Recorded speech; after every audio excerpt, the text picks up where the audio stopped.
सबसे पहले कारागार की जनता के जितना लोग भी आएगा हम सारे यादव सबके चरण छू के प्रणाम करते हैं। तो ये हमारे भाई भोजपुरी इंडस्ट्री के ट्रेंडिंग स्टार खेसारी लाल यादव तो अभी पधार चुके हैं काराकाट में जो हेलीकॉप्टर द्वारा आया है। और इस खेसारी लाल यादव का थोड़ा हंगामा देखिए भाई, किस तरह माहौल बना रुके हैं एकले काराकाट में।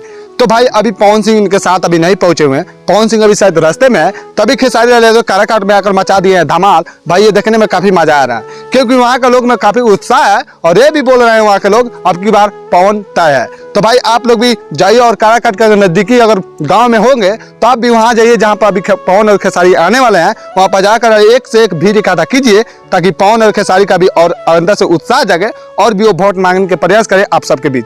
क्योंकि पवन ही एक ऐसा कलाकार है और खेसारी एक ऐसा कलाकार है जो भोजपुरी इंडस्ट्री में अभिनेता में खड़िया कर इतना ज्यादा भीड़ इकट्ठा कर रहा है। भाई ऐसा पहली बार हो रहा है कि हेलीकॉप्टर द्वारा कलाकारों में अपने तरफ से वोट मांगा जा रहा है, वो भी काराकाट में, जिस काराकाट को कोई भी जानता नहीं जानता था। आज काराकाट को गूगल पर भी सर्च मारिएगा ना तो एकदम ऊपर से आ रहा है। तो भाई इसे कहते हैं प्यार और इसे कहते हैं नजदीकी, अपना बनावटी नहीं, अपना दिखावा नहीं, अपना संबंध कहते हैं।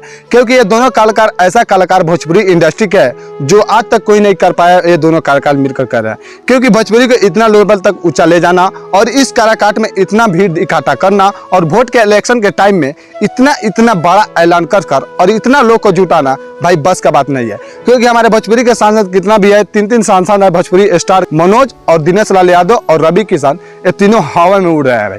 क्योंकि हमारे बिहार के 2 लाल खेसारी लाल और पवन सिंह ऐसा काम करने जा रहे हैं जो इतिहास बनकर रह जाएगा। क्योंकि हेलीकॉप्टर द्वारा खेसारी लाल यादव पधार चुके हैं, वो भी काराकाट में। तो आप लोग भी जाइए और खेसारी लाल यादव और पवन सिंह के साथ जुड़िए और वहाँ का भीड़ और से ज्यादा इकट्ठा कीजिए। तब तक लिए जय भोजपुरी और जय समाज। और मेरे चैनल पर नए हो तो सब्सक्राइब कर लीजिए ताकि और से नई वीडियो मैं आपके पास परोस सकूं।